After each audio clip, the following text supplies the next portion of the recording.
Hey guys, I wanted to make a video talking to you about being successful and what you should do to not mess things up.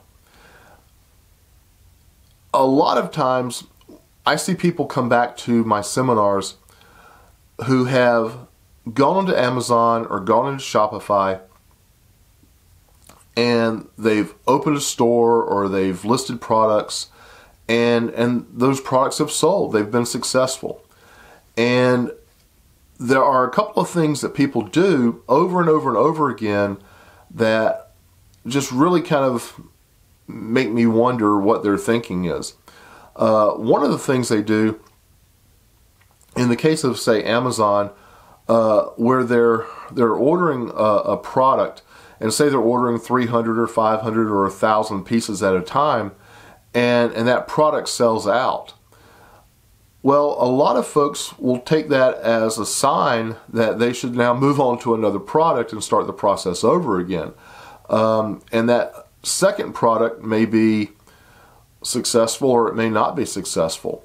But in many cases, as the story has been told to me, people have had products that have been selling at a very nice rate.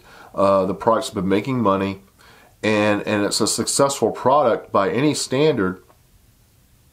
And rather than just reorder that product and continue on, they decide to do another product and they just drop the first product entirely.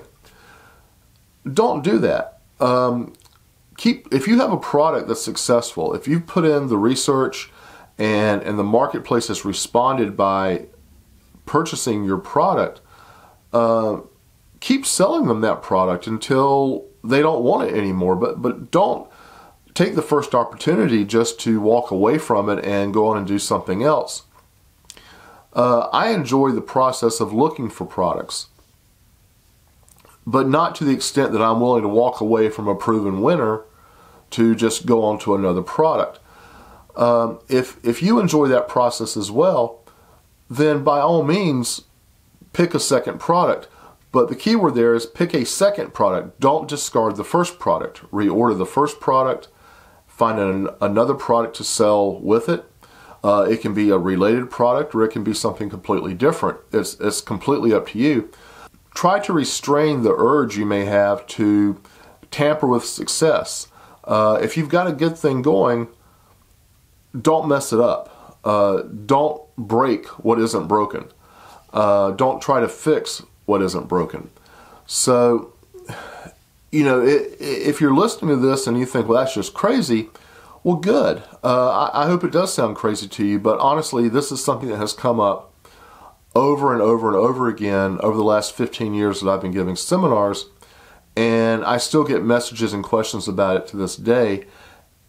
And I point out to people, well, gosh, you just walked away from a winning product just so you could go out and find something new.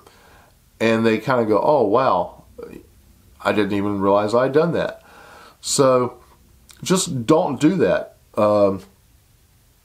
Once again, if a product is successful, reinforce that success.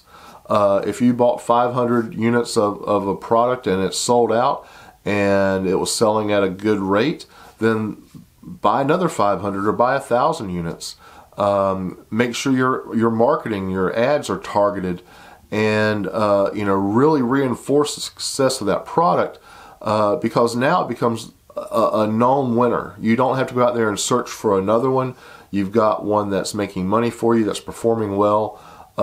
Let it run for as long as it will run. When I take on a new product, my intention is to sell that product forever.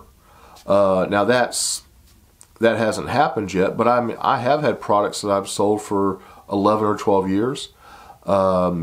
Most of the modern products, the various categories that I sell in, I will sell for anywhere from 2 to 3 years, maybe a little bit longer. But I never stop selling a winning product just for the fun of not selling it anymore. Usually the manufacturer will stop manufacturing that product, or they'll start manufacturing a new product that doesn't have the features I want or just doesn't impress me as much as the first one did. In that case, I will look to replace my product with a different product. But when I put the time and effort into choosing a product, I want to sell that for as long as possible. As long as the marketplace is buying, I'm not going to pull that product off the market. So, just keep this in mind. Don't tamper with success.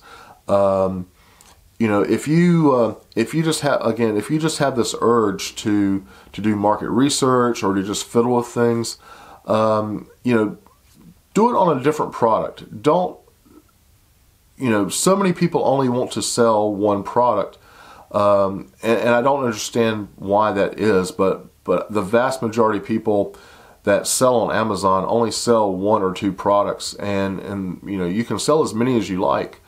So if you've got one product that is doing well, play around and experiment with a second product, and who knows, maybe then you'll find you have two products that are doing well at some point. But certainly don't mess up the first product just to say you did something and that you have something to do.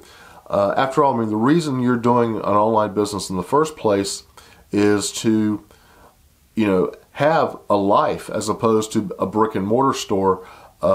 You didn't come into this business with the anticipation that you would spend 40 or 50 or 60 hours a week working on your online business, and there certainly is no need to. So take advantage of your free time and enjoy life. Get a hobby, go to the beach, go to the mountains, but just don't mess with a proven winner. So that's all.